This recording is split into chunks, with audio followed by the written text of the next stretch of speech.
This program is about unsolved mysteries. Whenever possible, the actual family members and police officials have participated in recreating the events. What you are about to see is not a news broadcast.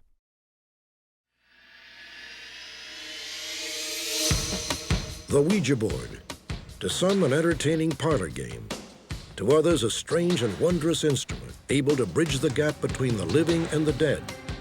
It may sound unbelievable, but tonight we'll bring you the remarkable case of Pearl Curran, who claimed that through the Ouija board, she became the earthly conduit for a literary spirit named Patience Worth.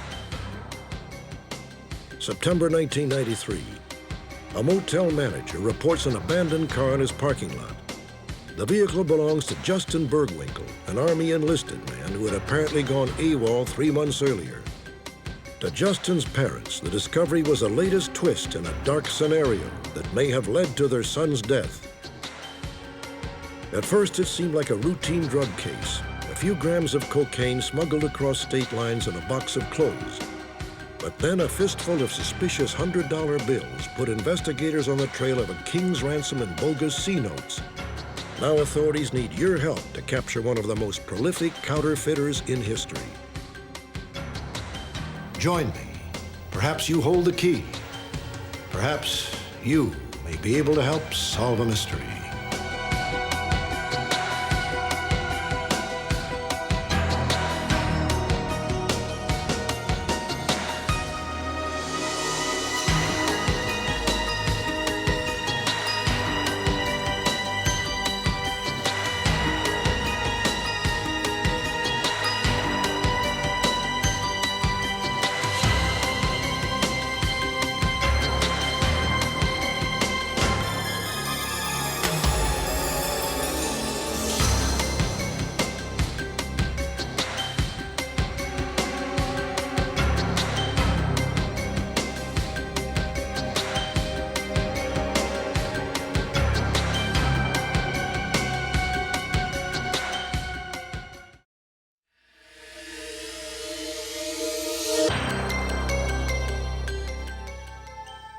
The Ouija board, modern face of a timeless instrument, revered for nearly 3,000 years as a method to predict the future and contact the spirits of the dead. For all its alleged powers, the Ouija is disarmingly simple, nothing more than a flat piece of wood adorned with letters and numbers. Hands resting lightly on a pointer, one of the participants asks a question. Supposedly, the indicator will move of its own accord and spell out an answer. The Ouija board first became popular in the United States during the 1890s when it was marketed as a provocative parlor game. A century later, the board is still a bestseller and still handing out answers that push the limits of scientific explanation. Consider the case of Gaynell Raleigh of Dunkirk, New York. Some years ago, Gaynell was musing about a trip to Scotland when she playfully asked the Ouija board for more details. Gaynell's husband looked on from the kitchen.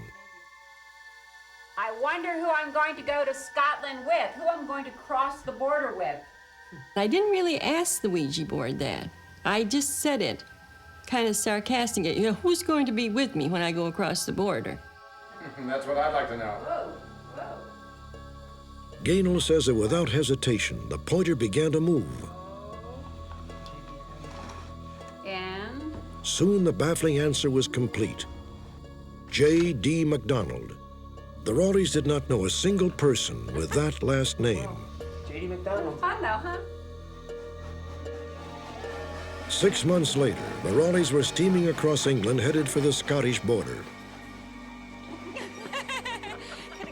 They got the shock of a lifetime when they were approached by a fellow passenger, a stranger. Hi, I'm J.D. MacDonald. I'm from Sydney, Australia. Daniel. The minute she said it, I remembered the Ouija board saying it. I'm Gay Raleigh. It stunned me so that I started to kind of laugh, and I must have acted a little strange because the woman kind of pulled back, startled. Oh, New York. Oh, cool. J.D. MacDonald. The Raleighs continue to wonder if their startling encounter was simply a coincidence or proof positive that the Ouija board has supernatural powers. The Raleigh's experience, though hardly earth-shaking, is nonetheless a fitting introduction to the most remarkable Ouija episode of all time. Beginning in 1913 and continuing for several years, the lively spirit of a 17th century Englishwoman named Patience Worth reportedly spoke through the board from beyond the grave. And by all accounts, Patience wasn't content with a simple hello. She composed plays, novels, and countless poems.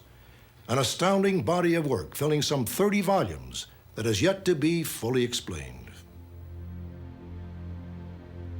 The unlikely recipient of these unworldly contacts was Pearl Curran, wife of a prosperous St. Louis, Missouri businessman. Until Patience came calling, Pearl apparently had no interest in the occult, no creative activities beyond a love of music. Well, don't you fret. Pearl Curran had a very close friend named Emily Grant Hutchings, who was a very active freelance writer. Mrs. Hutchings became interested in spiritualism and the Ouija board. She persuaded Pearl Curran to take part in some experiments with the Ouija board around 1912. As far as we know, Mrs. Curran was very reluctant. Emily, I think you've gotten carried away with this Ouija board. I really do. I haven't. It's like ether, the gases. Once a week for nearly a year, Pearl gamely played along to humor her friend. However, the Ouija produced little more than gibberish. What have you been reading? Well, On many evenings, Pearl's mother joined the session, notebook in hand, just in case. M-A-N. On July 8, 1913, the women had barely taken their places when the pointer suddenly began whipping across the board, selecting letters in a dizzying rush. I-L-I. To the amazement of all present, the letters formed words, the words a sentence. Many moons ago I lived, again I come. Patience Worth, my name. Oh, it's a message. Patience. Oh, that's a Quaker name. It was a modest beginning, but soon the women truly began to believe that the spirit of Patience Worth, a young Englishwoman dead some 250 years, was reaching out through the Ouija board. C-R. Over the next few months, Patience began to dictate literary works in an archaic style, sprinkled with words like thee and thou. Well, the language of Patience Worth was one of the many baffling things in this case. It apparently was an amalgam or a melange of words from many different times in English history, and Patience was often asked, why do you speak in such difficult language? And her answer, in effect, was, I do this because if I spoke in a simpler way, you would assume it was Mrs. Curran speaking, and it's not Mrs. Curran speaking, it's Patience Worth speaking. And Patience was speaking volumes. I-L. By 1915, when Pearl's husband John assumed the job of transcribing the sessions, Patience was dictating for hours on end, producing from 500 to 3,000 words at a sitting. Oh, Mr. Reedy, I'm so glad you came. Friends and curiosity seekers flocked to St. Louis to witness the astounding creation of poems, plays, and novels. My wife, Pearl. How do you do? One of those who came to see the spectacle for himself was William M. Reedy, publisher of a respected literary journal. Oh, I don't believe in this sort of thing. It is rather amazing. This is the Ouija board. Mm-hmm. Patience, would you like to greet Mr. Reedy? A. Patience replied with characteristic irreverence, roughly translated, hello, Mr. Fat and Wide. Fat or wide? She doesn't mean anything. She just does nonsense sometimes. She certainly does. Mr. Reedy, how would you like to join in and ask Patience a question yourself? Do you suppose Patience would continue her work on the novel if I have my hands on it? Why don't we see? Well, By the end of the session, William Reedy was enchanted. yes. His enthusiastic articles helped propel the case to international prominence.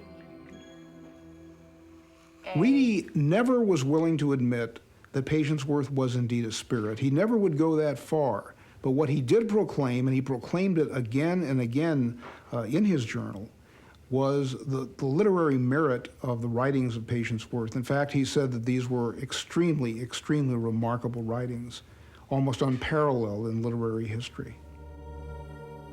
The praise continued when Patience completed a full-length novel, The Sorry Tale. Despite its mysterious origins, the book was snapped up by publishing giant Henry Holt and Company. The Sorry Tale was a novel about Palestine at the time of Jesus. A leading historian in St. Louis reviewed The Sorry Tale, and he said, unquestionably, this is the greatest book about Jesus written since the Gospels. Now, for a distinguished historian to write something of this kind was almost unheard of, because he was putting his career on the line by taking this position about the writings of someone purporting to be a spirit. Patience Worth was a spirit from the 16th century as far as Pearl CURRAN is concerned. She was Stoker Hunt, author of Ouija, The Most Dangerous Game. Probably the best documented case of Ouija work in the Western world. She produced masterpiece after masterpiece, hailed at the time as masterpieces. Her poetry was published in very sophisticated books, magazines of poetry. Indeed, the New York Times gave The Sorry Tale a rousing review, saying it was written with, quote, the precision and the accuracy of a master hand. However, the acclaim was not universal. Some skeptics accused Pearl CURRAN of fraud. They charged that she would memorize stories all day, then at the sessions pass off the information as coming from Patience Worth. The investigators, and there were a number of them who really looked into the case very carefully, found that there was just no truth in these stories. Everybody agreed that Pearl CURRAN lived the average, typical life of a housewife during the day. She would clean her house. She would go grocery shopping. She was not poring over books all day. A different theory was advanced by the scientific community. Perhaps Patience Worth and her writings were creations of Pearl CURRAN's subconscious mind. Pearl CURRAN came from working-class parents. Her father was a railroad man. She quit school at the age of 13, and apparently neither before nor after that ever evinced any particular interest in reading or literature or anything of that kind. All of a sudden, this provincial St. Louis housewife had a separate personality that was capable of writing works that the New York Times labeled the works of a genius. I just don't see how science can so readily explain this phenomenon away. The books and poems, incredible as they seemed, were overshadowed by yet another facet of this astonishing case. The CURRANs, childless after 9 years of marriage, finally decided to adopt, at the persistent urging of none other than Patience Worth. In August of 1916, Pearl and John made arrangements with a widow who was unable to care for the baby she was expecting, a baby Patience predicted would be a girl. For many, the episode would provide convincing evidence that supernatural powers were at work. One evening, Patience was busily dictating when, precisely at 8 p.m., she suddenly stopped and she said in her own words, "This is enough. How can I go on weaving," which is what she called her writing, "when something of this importance is happening?" And she refused to continue. John, I'm suddenly feeling very faint. Come, Pearl, dear, let me take you upstairs with you. Later that evening, the CURRANs received electrifying news. The child they planned to adopt was born at 8 p.m., born at precisely the moment Patience had interrupted her Ouija dictation.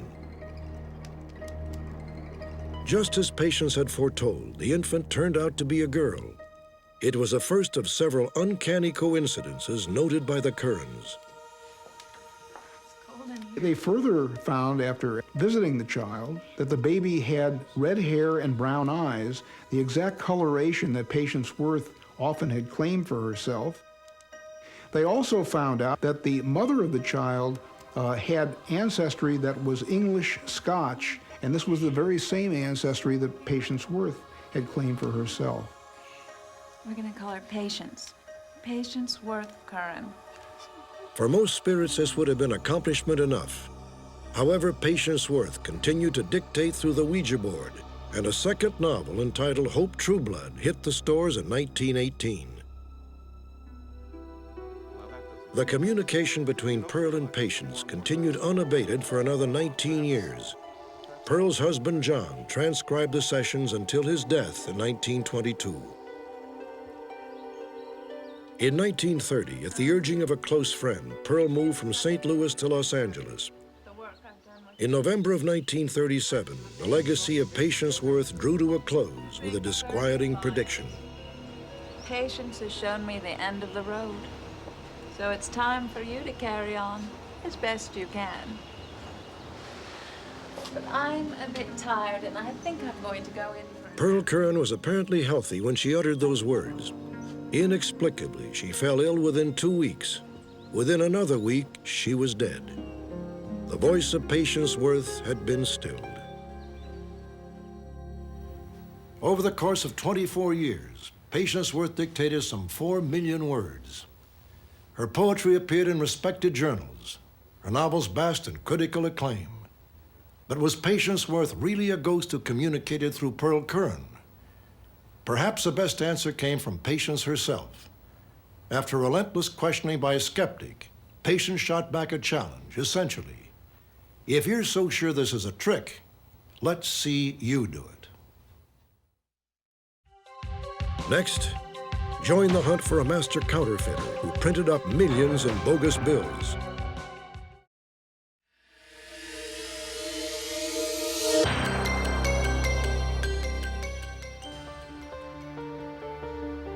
Day in and day out, it is a never-ending battle along thousands of miles of border at dozens of checkpoints.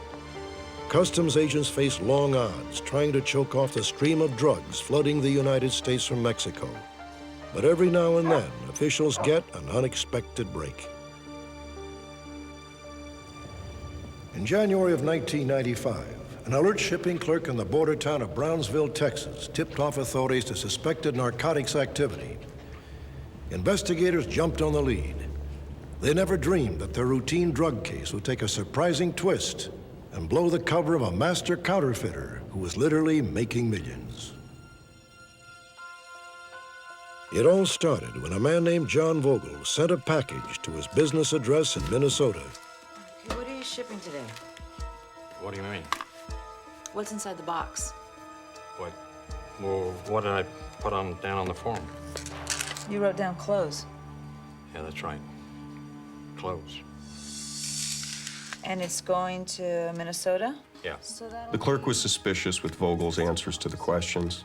Being that it's on a border town and being cognizant drugs do originate out of Mexico into the United States, she contacted U.S. Customs officials. 2, 3, 4. There you go. Customs officials arranged for a drug-sniffing dog to come in. Dog alerted or hit on the package for the presence of narcotics. Customs officials then arranged for the package to be forwarded on to Minnesota. Let's see what we got here. Local police and customs agents were waiting for the parcel when it arrived in Minnesota. A search warrant allowed them to inspect the contents. I was a betting man. Inside the package, they found various pieces of men's clothing and also 2 aerosol containers with fake bottoms. Bingo. Inside the containers were about 4 grams of cocaine and 38 $100 bills, and several strips of test print that's used in counterfeit that reflects the Treasury seal and serial numbers. A 4-gram cocaine bust is not even a pistol shot in the war on drugs. This is bogus. But authorities have stumbled upon what would prove to be one of the biggest counterfeit operations on record. Investigators quickly traced the identity of the man who had sent the package. His name was John Bryson Vogel, and he was no stranger to the law. Vogel had served time for armed bank robbery, captured only after a violent high-speed chase. Since his parole in 1991, he had operated a small printing business just outside Minneapolis, Minnesota. Federal investigators put Vogel's cocaine and counterfeit bills back inside his package. Then the parcel was taken to Vogel's business, special delivery, courtesy of an undercover Secret Service agent. Moments after the delivery, Vogel had unexpected visitors. You John Vogel? Yeah. Federal agents. They have a search warrant to search your premises. Got the package. Mr. Vogel, you're under arrest. Officials found approximately $50,000 in counterfeit money. Some of the counterfeit looked like it had just recently been printed. It was drying open on the various workbenches in his shop. Vogel's counterfeit was described as very good or excellent. He used various colors of ink on the bills as well as some of the colored threads that are put into the bills for authenticity. Officials also searched a storage locker Vogel had rented. In that locker, they found 196,114 counterfeit $100 bills. Holy Moses. John Vogel was indeed a self-made millionaire. The bogus C-notes added up to an eye-popping $19,611,000, the fourth largest haul in United States history. Vogel had been printing the bills since shortly after his release from prison. Vogel had served time for a 1986 armed bank robbery. While he was incarcerated, he was assigned to the printing industry. There, it's believed he learned the counterfeiting trade from another inmate. Authorities nabbed Vogel just in time. Though he had pressed millions in phony bills, he had circulated less than $50,000 worth. Authorities learned that Vogel had logged thousands of miles, crisscrossing America and spending his phony $100 bills one by one. By the time he was arrested, Vogel's handiwork had surfaced in nearly half the states in the country. On January 17, 1995, Vogel was released on a personal recognizance bond. He promptly disappeared and has not been seen since.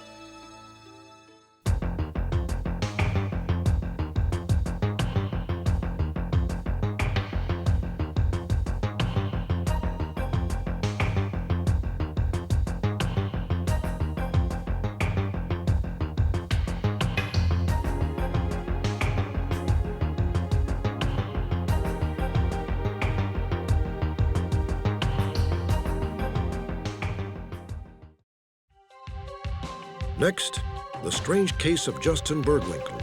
Did he run away from the Army, or did a secret operation lead to his death?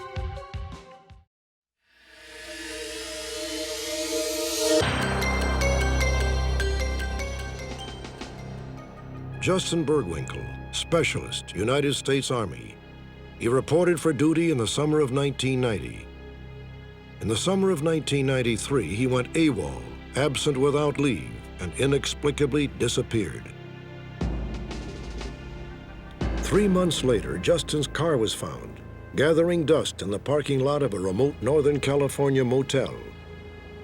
The discovery proved to be one more indecipherable clue, one more dead end that left Justin's family anxiously waiting and wondering. I don't know if he ran away from the Army. I don't know if he was kidnapped. I don't know if he was murdered. I do not have one clue what happened to him. Specialist Justin Burgwinkel was respected by his superiors, well-liked by his fellow soldiers, and by all accounts simply not the type to suddenly go AWOL. However, on several occasions, Justin himself hinted at a secret life of undercover operations. At the time, it seemed as if he was staging cloak and dagger theatrics to impress his friends. But today, those closest to Justin believe the key to his disappearance may lie somewhere in a shadowy world of intrigue and deception. When he enlisted, Justin Burgwinkel set his sights on an elite combat unit known as the Rangers. He scored high on Army tests and began language training in Korean. However, within 6 months, Justin was yanked from the prestigious program after he was implicated in a shoplifting incident. Go down there when I was back in language school. Ultimately, Justin was transferred to Fort Ord near Monterey, California. There, the would-be language specialist found himself assigned to kitchen duty, serving up meals to some 1,000 soldiers. That's the next hotspot. They're gonna have nuclear weapons. He had wanted to go in and be a ranger, and of course part of being a ranger is going through the language school. When they took him out of there and put him in the cook section, He really had a hard time dealing with that at first, but then he kind of refocused himself and said, well, you know, if I want to be a ranger, I'm going to have to get back in there and really soldier to get back there. Like many of his fellow soldiers, Justin frequented area nightclubs on the weekend. In August of 1992, he met Yolanda Antunes, a computer science student at Santa Clara University. Where do you want to go? I know a good 24-hour place down the street. Okay. There was a report there, and he asked me for my phone number, and I gave it to him, and then one weekend, he showed up at my door, picked me up, we went to San Francisco, and that's when it started. We spent a whole day in San Francisco, and we knew, you know, I knew that he was a great guy. Yolanda lived here in Santa Clara, south of San Francisco. Fort Ord was 85 miles down the coast near Monterey. Before long, Justin was visiting Yolanda at every opportunity. During the subsequent months, she began to see the first signs of Justin's secretive life.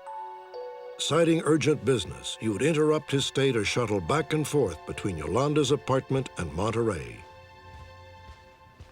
All of a sudden, he'll just stop what he's doing with me in the afternoon, and he'll just say, I'm sorry, but I have to go up to Monterey and see some people, but I'll be right back. And I'll be just saying, just like that, out of the blue. And he said, just don't ask me what it's about, I'll just return.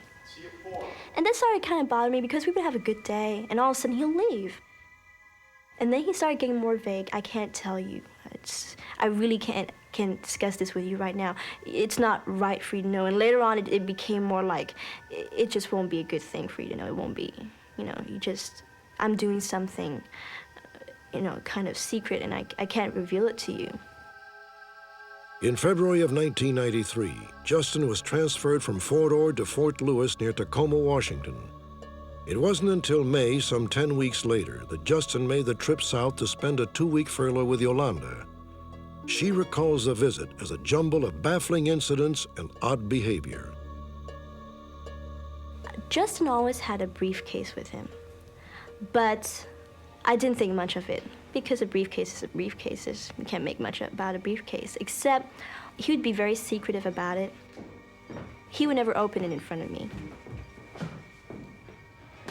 Can you stay turned around? Don't you want me to leave the room?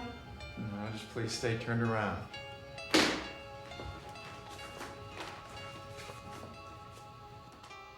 That was this one time, and I kind of angled myself just to turn and look over my shoulder to see what he was doing. All he's doing with that briefcase is taking pieces of paper out and shredding them with his hands, just tearing them into little tiny, tiny pieces. I mean, to little squares this small. Whatever Justin was involved in seemed to be veering out of control. Yolanda says that one day she found Justin alone in the living room, sobbing. Justin? Oh. Justin, what's wrong? Nothing. You okay? No, yeah, I'm fine. Justin never clarified the incident, and it was soon eclipsed by a more mysterious episode. Nothing. It happened on a night when Justin was out with friends. Hello? BURGWINKEL there? Justin? No, he's not. Who's this? Don't worry about it. Can you give him a message? Okay. The mission's off. What? Just tell him the mission's off.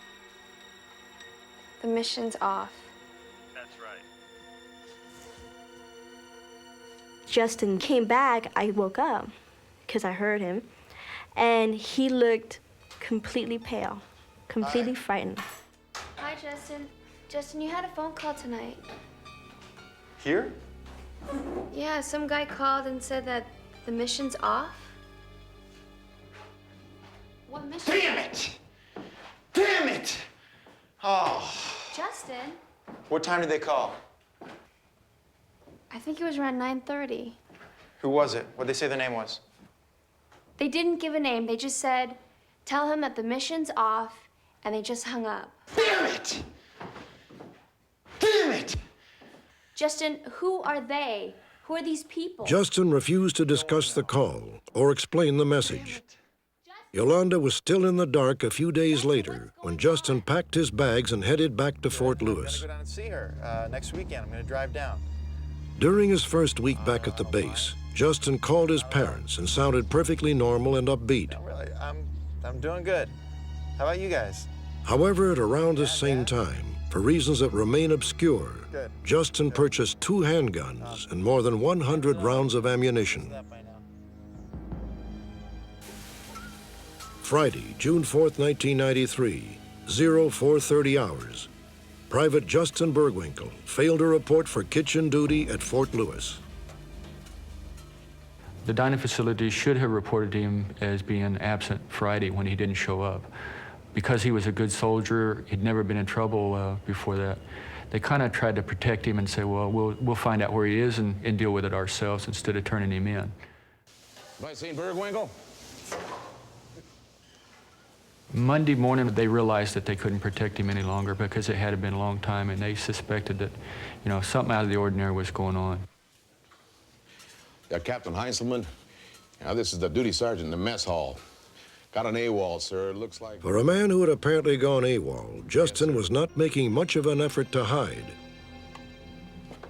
In fact, he had been at Yolanda's since late Friday night. What are you doing here? Well, I came to see you. What time is it? It's about 3. Aren't you glad to see me? It's 3 o'clock in the morning. I don't know how he could get more time off, but I thought, well, if he was able to, that's really great, and I did want to see him. Yolanda soon learned that Justin was not exactly on vacation. She insisted that he call his parents. All right, I'm gonna figure it out. No, I'm not AWOL. I wouldn't do anything like that. All right, no, I'm gonna call Heinzelman. That's a mistake. I'm gonna figure that out. I'm working. Yes, I'm working. And I said, well, what do you mean you're working? And he just said, I can't tell you anymore. He said, but I will straighten it out. I'll have to explain it all later, and I will, okay? I just can't. I'm doing something very important right now, all right? You've got to believe me, and I'll explain it to you later. I said to him, at least call Captain Heinzelman, at least call him, and he said that he would. Justin did call into the unit. He did indicate that he was going to come back and that he had a couple more things to do. Once he got them taken care of, that he was going to come back to the unit and report back in. But Justin did not report in. Instead, he remained at Yolanda's and continued his mysterious trips to Monterey. What's going on? Let me help you. There's nothing you can do to help me, Then let me go with you. Don't make me do this right Justin, now. please. No, look, I have to go, okay? Justin!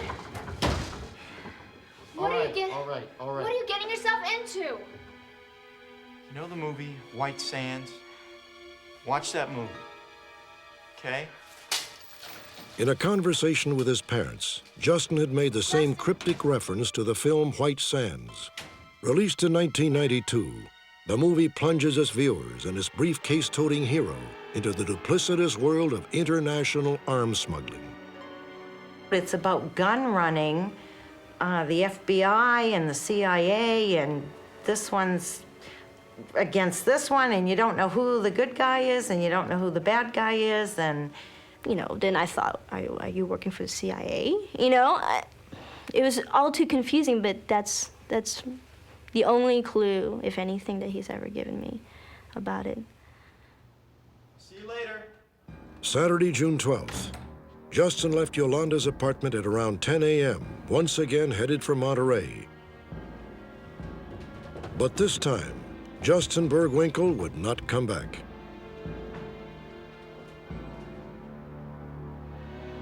Next couple of months, I was on the phone with the Army, my senators, anyone I could think of to call to try to get the Army to do something. I couldn't get anybody to help me. The police wouldn't go to the girlfriend's house. I mean, nobody would do anything. Nobody ever looked for him, ever. The windswept outskirts of Monterey yielded one final clue in this puzzling case. 3 months after Justin vanished, his car was found in the parking lot of an isolated beachfront motel. The Burgwinkels flew in from Massachusetts to investigate. They learned that their son's name did not appear in the motel register, although the car had been in the parking lot for nearly 3 months. The manager assumed it had been left by a guest for later pickup. Justin's handguns were nowhere to be found, but his briefcase had been stashed in the trunk. Curiously, his car keys were locked inside, along with his wallet, credit cards, and military ID. You knew something was drastically wrong. And you knew, like, more or less that he had placed everything just the way he wanted it found. That's the way I looked at it. Tucked in Justin's wallet was a standard-issue military dog tag. When Yolanda learned of that discovery, she recalled a chilling conversation.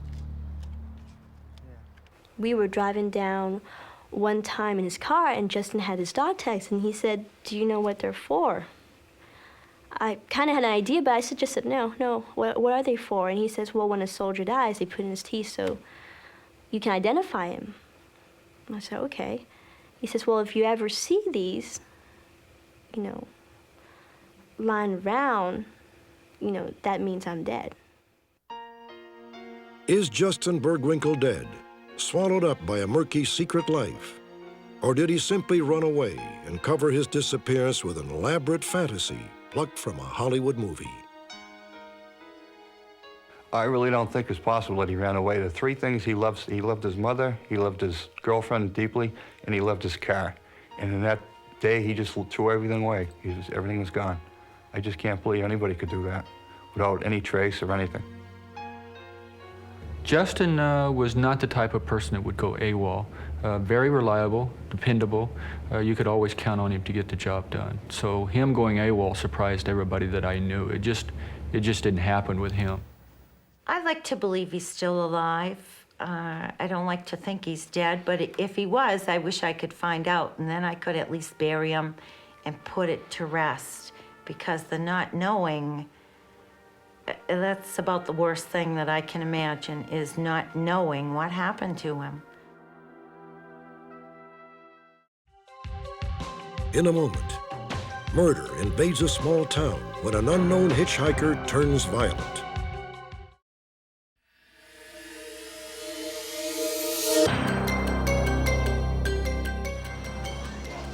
It was around midnight, June 22nd, 1991, in Harrington, Delaware. Coffee, black. A factory worker named Charles Holden stopped by a fast food restaurant at the end of his shift. It was a typical night for Charles, until he left the restaurant. I went in and got my hamburger, and I was on the way across the lot and got in my truck, started my truck, and as I proceeded to get ready to back up, I noticed there was a man right at my passenger window. Man, I wonder if I could get a ride. Well, I don't know. It's pretty late. Hey, but I'm like in a big-time bind, man. My sister, she's had a baby. She's up in Georgetown. I gotta get there. I live pretty close by. In the end, Charles relented. Harrington was a small town, mostly friendly. Charles assumed he had nothing to worry about.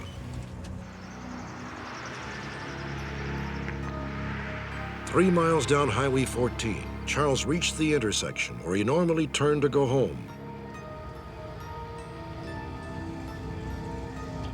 Yeah, I pulled off to the side, and I said, "This is as far as we go, right here." I guess this is where you have to get off. Hey, man, I gotta get down the road. I ain't getting out of this truck. I can't go any further. I told you I could just go a few miles, you know. Listen, I got a problem, and I ain't getting out of this truck. Well, I can't help you. I can't. You're gonna have to leave. I'm sorry. No, then I'm gonna have to take this truck. Oh, man. Hey. Without warning, the stranger attacked. Charles grabbed his keys and jumped from the truck. He come after me with a knife or a screwdriver. What you looking in there for? Ain't nobody gonna help you. Now, this all been taken care of. I'm gonna kill you. All right. I'm gonna kill you right here. All right, just calm down. I want that truck. All right, I'll take you wherever you want to go, man. Just calm down, all right? I ain't playing with you. I want that truck. Come on, we'll go. I'll take you over. Come on. Charles knew he had to act fast. As he and the assailant headed back to the truck, Charles made his move.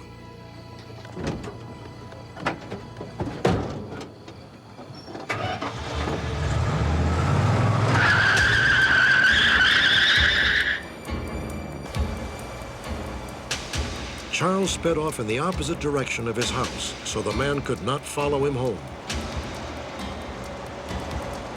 Went down the road a little ways, turned around. I didn't see him nowhere in sight. I went down the other way. I turned around. Didn't see him nowhere in sight. So I ventured down the road, and when I come back to my driveway, he was at my trailer. Somehow, by some disturbing coincidence, the stranger had found his way to Charles's trailer. Now Charles had an additional concern. His trailer was adjacent to a small farmhouse where his 70-year-old mother lived. Charles rushed to a payphone and called the police. How you doing? I'm Trooper Williams with the Delaware State Police. Are you Mr. Holden? Yes, ma'am. Mr. Holden just explained to me that he had been home by his residence and saw this black male there, and that he needed somebody to go back with him because this person was hanging around his mom's residence and his residence. Once we got there, we checked to see if the doors were locked and everything, and both the back and front door of his trailer were locked. Well, Mr. Holden, it looks like your house is secure here. All right. Could you come take a look at my mom's house? And we walked across the grass, because their property is adjacent to each other. We walked across the grass and around to the back door of the residence. And that's when the two of us discovered that the back window to the back door was broken.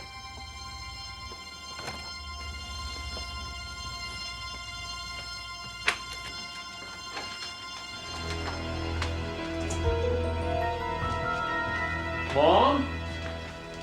I thought something wrong when I first hollered, because Mom, she was the type of mother that she would be awake until I got in at night. Then she'd go to sleep. Mom?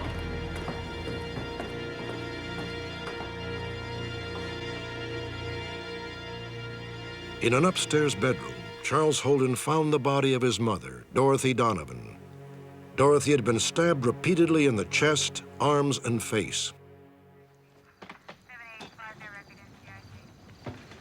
The police found nothing missing from Dorothy's house and ruled out robbery as a motive. When investigators heard Charles's story, their first instinct was that he had concocted an elaborate alibi. I just drove around. I was scared. Okay, Charles, you're gonna need to come down and troop with us. We're gonna have to talk about this a little further, okay?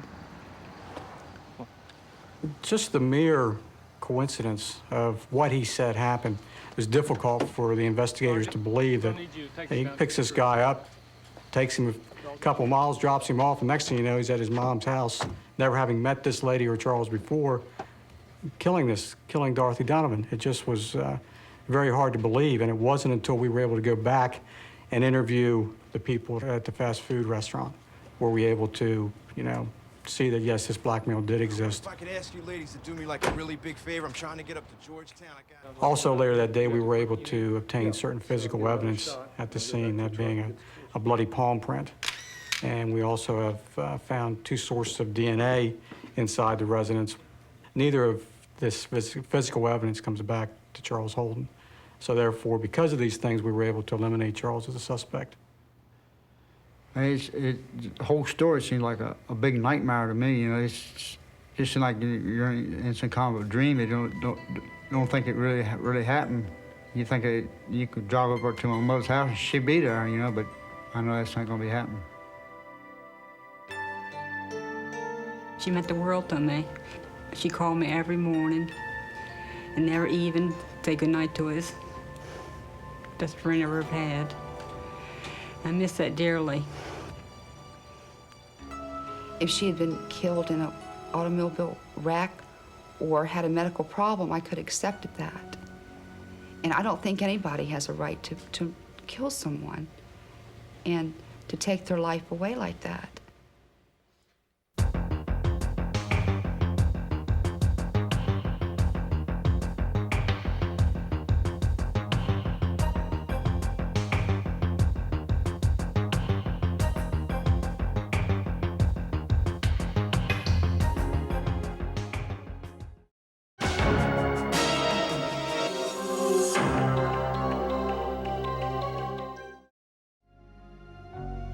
Join me next Friday for another edition of Unsolved Mysteries.